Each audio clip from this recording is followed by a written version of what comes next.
Bonjour à tous, bienvenue à notre présentation Apprenez à gérer vos documents SAP. Je suis Saïd El Morabiti, responsable commercial Site System, et je serai accompagné de Sébastien Legru, responsable Style System France. Donc voici le sommaire de notre présentation. Je vais rapidement présenter notre société Site System, présenter les différentes méthodes pour associer des documents dans SAP, la méthode des attachements et la GED SAP DMS. Et on expliquera comment on peut optimiser la collecte et la diffusion et la publication des documents à partir de SAP. Et on finira par un exemple de dématérialisation des processus métiers SAP.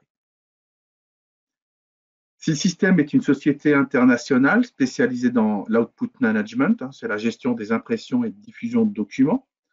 Nous proposons également des solutions de conversion de fichiers, des solutions de publication de documentation. Nous sommes partenaires SAP certifiés. La société existe depuis une quarantaine d'années maintenant.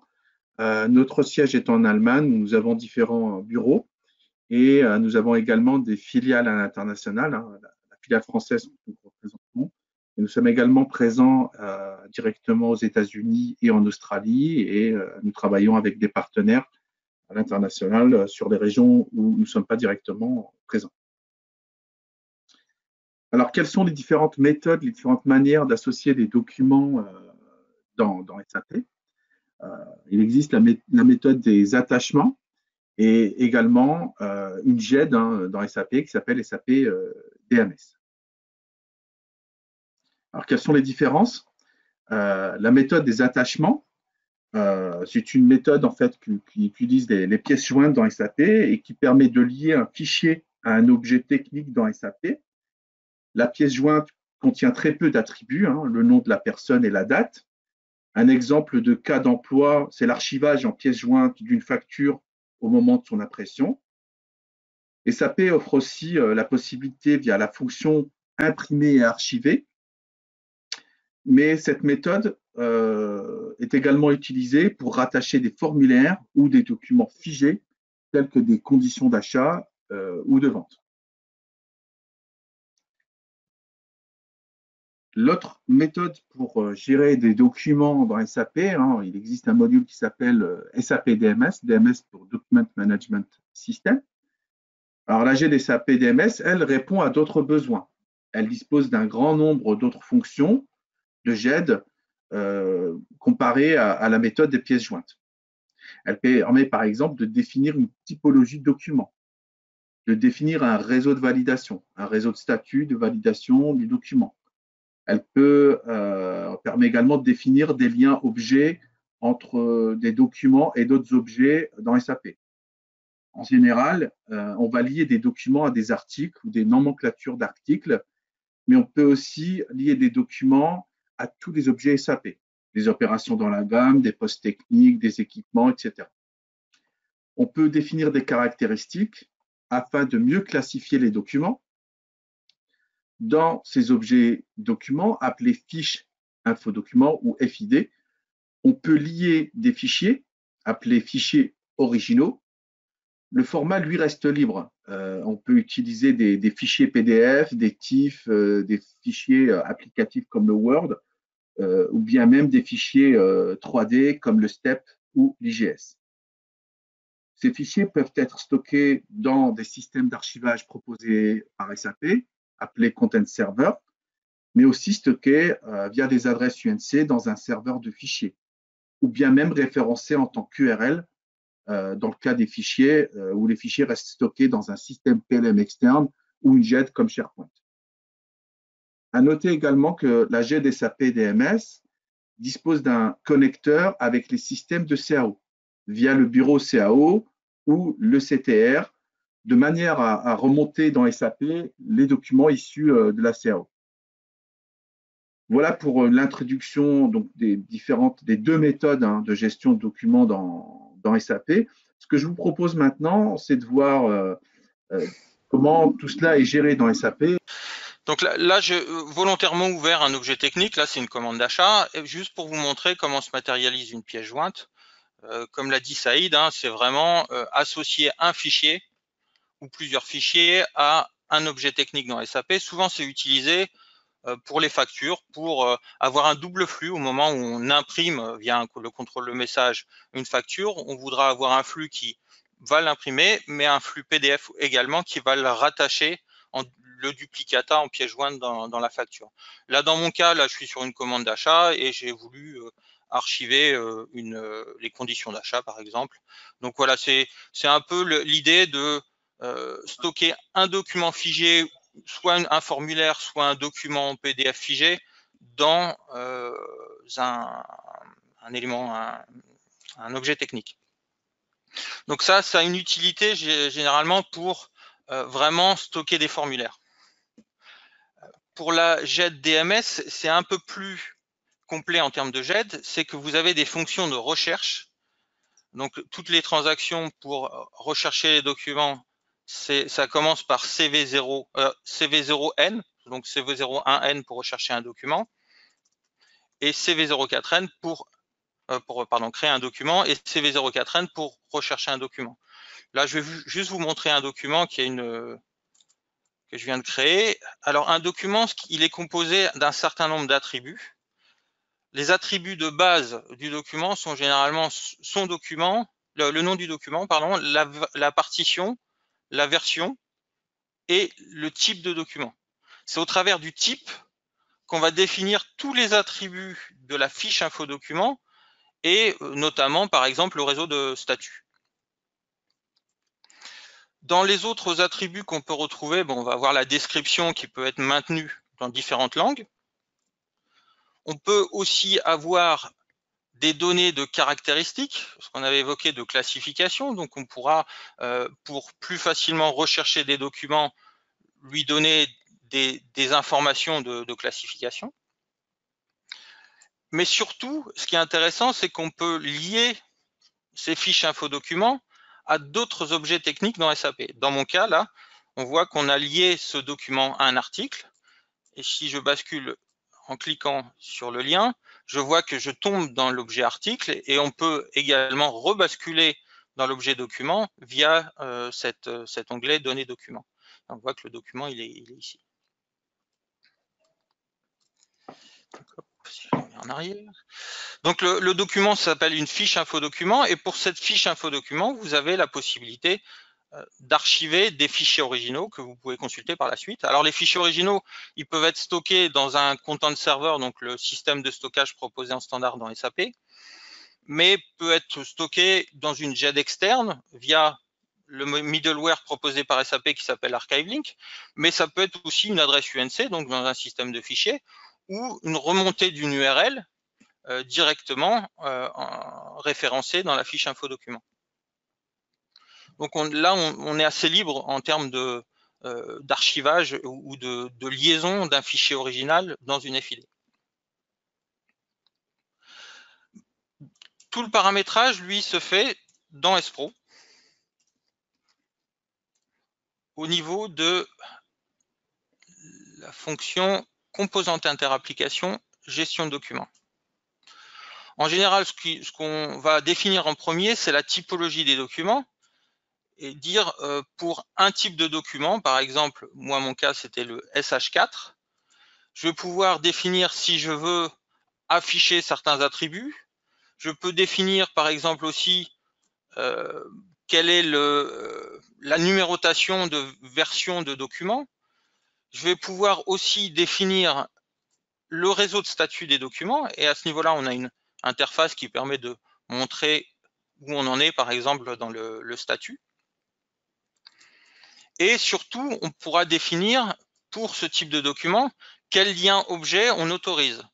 Là, dans mon cas, par exemple, j'autorise quasiment tous les liens objets vers des outillages, vers un poste technique, vers un équipement. Mais après, on peut limiter pour un type de document les dépendances ou les liens objets vers un objet technique. Donc, je dirais que le paramétrage dans SAP est relativement simple dans un premier temps pour définir un type de document.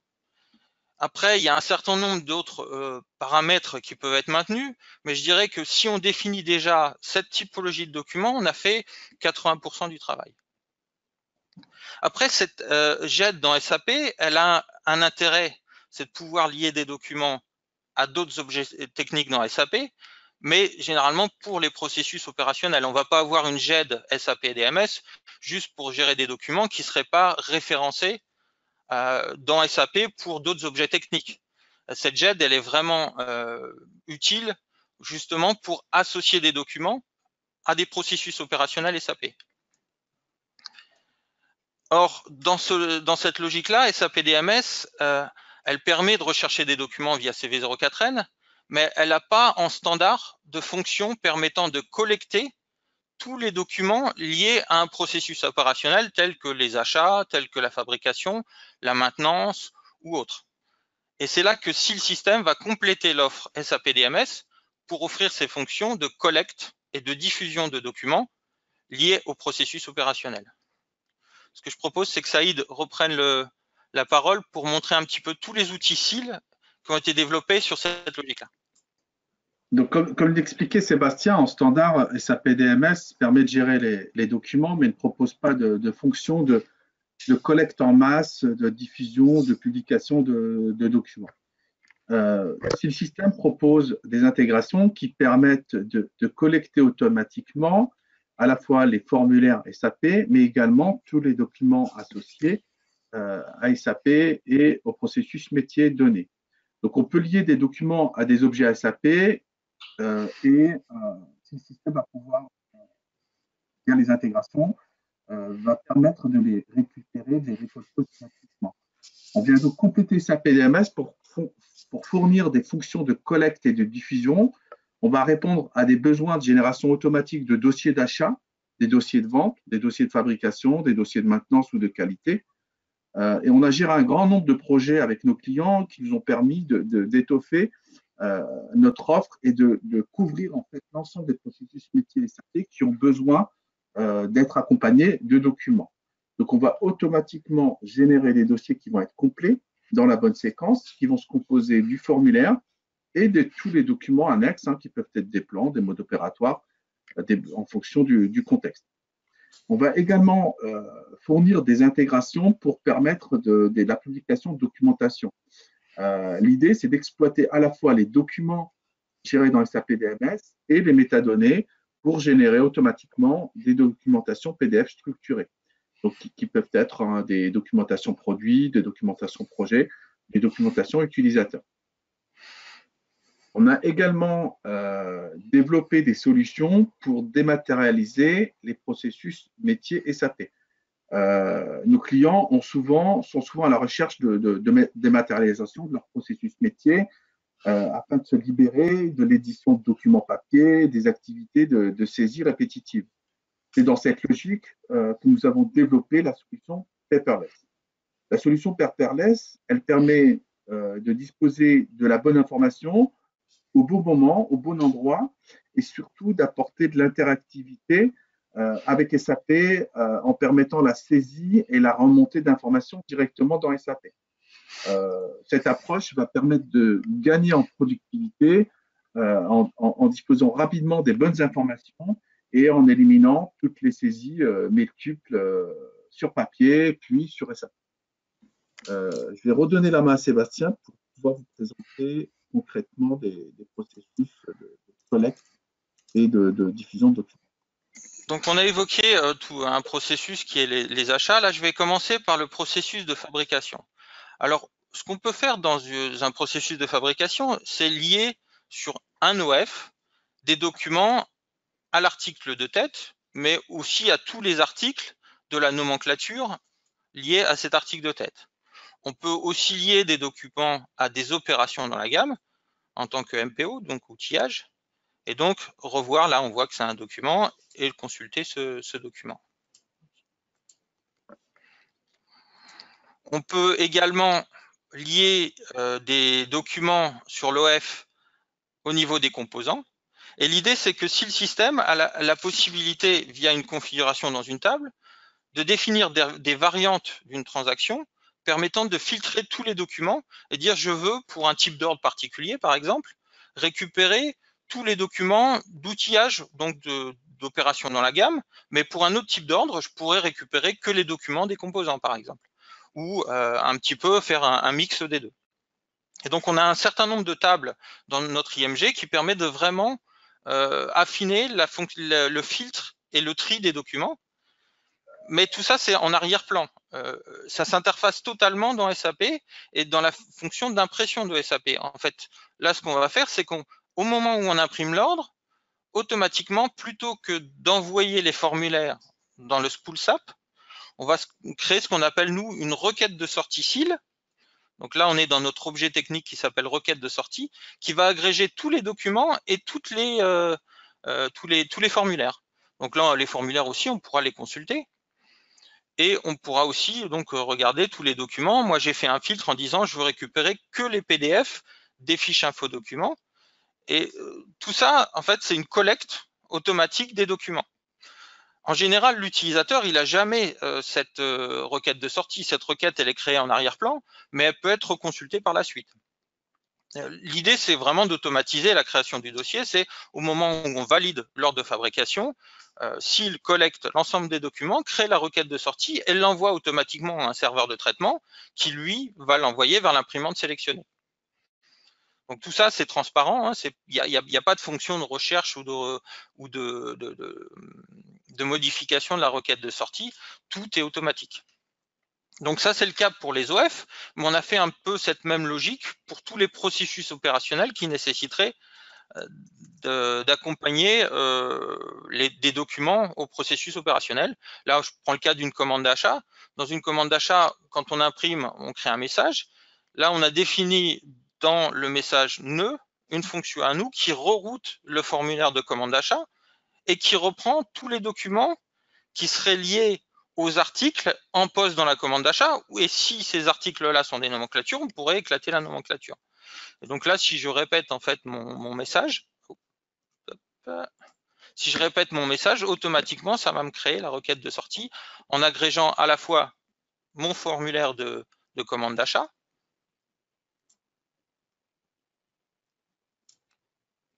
mais aussi tous les documents SAP DMS qui seraient nécessaires et qu'il faudra envoyer au fournisseur. Là aussi, on voit qu'il y avait la pièce jointe, on peut récupérer également des pièces jointes. Donc tout ça aussi, c'est automatisé. En général, c'est assez rarement imprimé, c'est plutôt envoyé directement en email, en pièce jointe, au fournisseur qui est associé à la commande d'achat.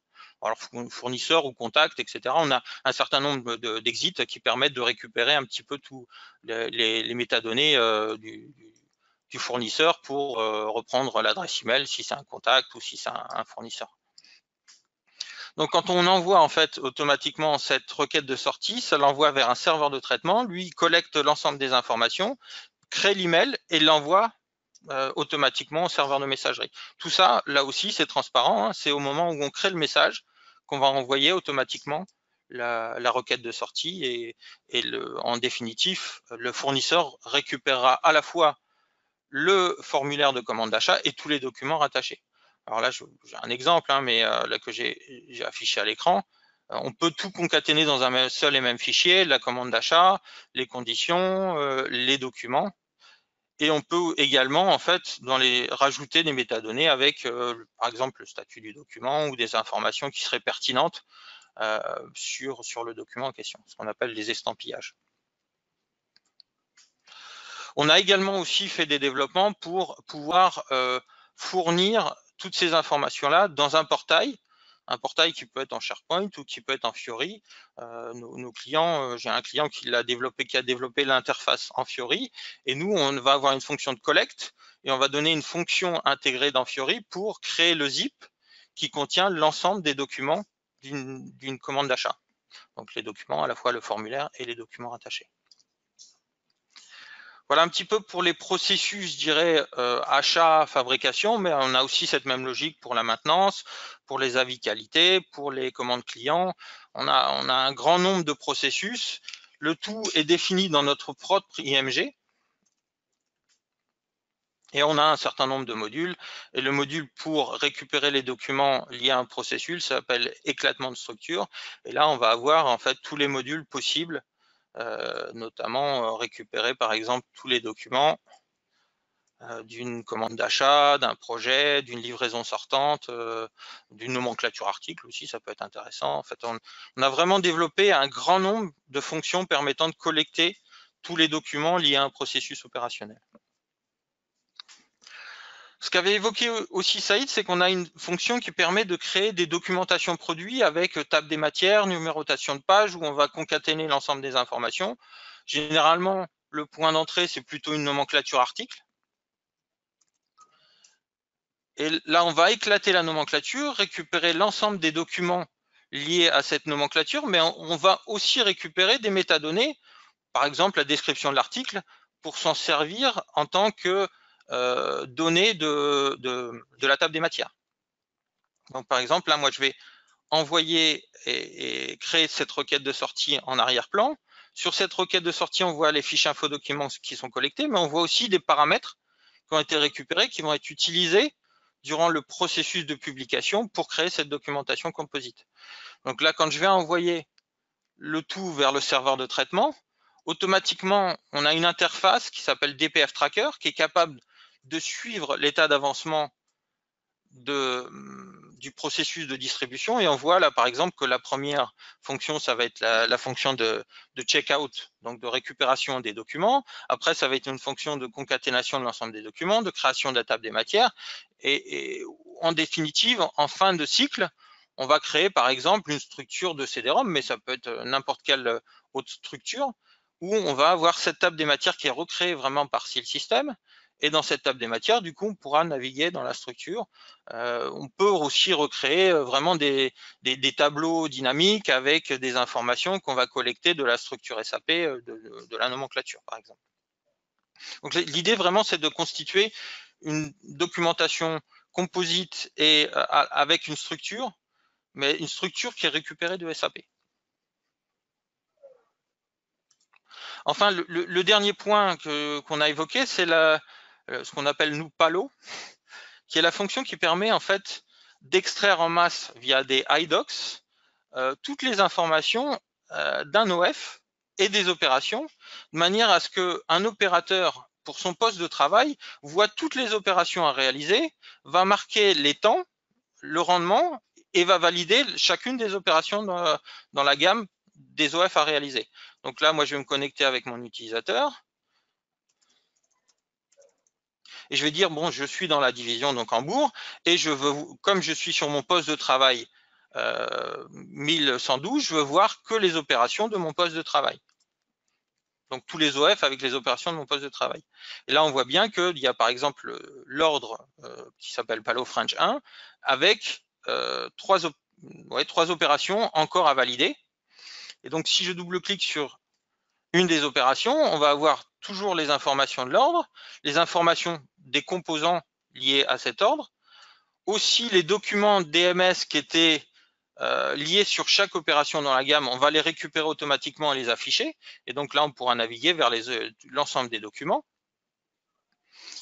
Et on va avoir des fonctions ici qui permettent de valider chaque opération. Et donc dire, voilà, j'ai fait tel rendement, j'ai mis tel temps. Normalement, dans SAP, via les iDocs, on récupérait un certain nombre d'informations comme le temps nécessaire pour réaliser l'opération. Si nous, on a pris plus de temps pour la réaliser, ben on peut éventuellement mettre la raison de l'écart. Et enfin, valider le rendement. Et automatiquement, ça va valider l'opération. Et on va passer sur l'opération suivante. Donc l'idée, c'est vraiment d'exporter un certain nombre d'informations à afficher dans l'interface web, qui est une interface HTML5, donc disponible pour n'importe quelle tablette ou n'importe quel smartphone, et d'avoir ces informations-là designées pour faciliter toutes ces fonctions de réalisation des tâches, des opérations dans la gamme. Et donc, il y a un retour d'état avec les informations de temps et de validation des opérations. Voilà un petit peu, alors très rapidement, ce qui a été présenté, mais après, ça sera avec plaisir de faire une session spécifique pour vous montrer en détail comment on peut paramétrer les outils SIL, quelles tables peuvent être utilisées pour affiner tout ce paramétrage. Et ce qu'il faut savoir, c'est que tout le paramétrage est vraiment fait dans des tables dans SAP et on reste dans l'environnement SAP pour la configuration. Donc voilà, j'en ai fini pour la présentation. Je propose de redonner la parole à Saïd pour une conclusion. Merci Sébastien. Donc, au cours de cette présentation, vous avez pu découvrir les deux principales méthodes d'association de gestion de documents dans SAP. Donc, la méthode des attachements et la méthode plus riche de GED SAP DMS. Et que si le système vient compléter cette gestion documentaire dans SAP, pour permettre de tirer tous les bénéfices possibles du fait de gérer les documents directement dans SAP. On a par exemple la solution Archiving Loader qui permet de remonter directement, d'attacher les documents à des objets SAP, par exemple comme les factures, via Archiving.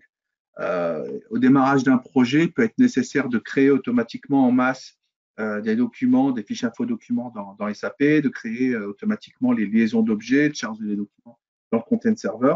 On a la solution DMS Loader qui permet de faciliter ce démarrage de projet. Et une fois que les documents sont dans SAP, s'il y a nécessité de les convertir d'un format natif applicatif vers du PDF, on a des intégrations qui permettent de le faire automatiquement, par exemple le changement de statut. Et une fois que les documents sont dans SAP, dans le bon format, et la nécessité de les exploiter dans les processus métiers, en générant des dossiers métiers, des dossiers d'achat, des dossiers de fabrication, des dossiers de maintenance, de qualité, on le fait automatiquement. Nos intégrations, comme l'a montré Sébastien, s'interfacent directement derrière les fonctions d'impression et on va générer automatiquement ces dossiers qui vont se composer donc des formulaires et des documents gérés dans SAP. On a également donc la solution DPF for Publish qui permet de faire automatiquement des publications de documentation. Et enfin, la solution Palo qui permet de gagner en productivité en dématérialisant les processus métiers, notamment le processus de fabrication. Donc on vous remercie pour votre participation, votre présence à notre présentation en ligne. N'hésitez pas à nous contacter, comme l'a expliqué Sébastien, si vous souhaitiez avoir des détails sur la gestion documentaire SAP ou sur nos solutions. Merci à tous, à très bientôt.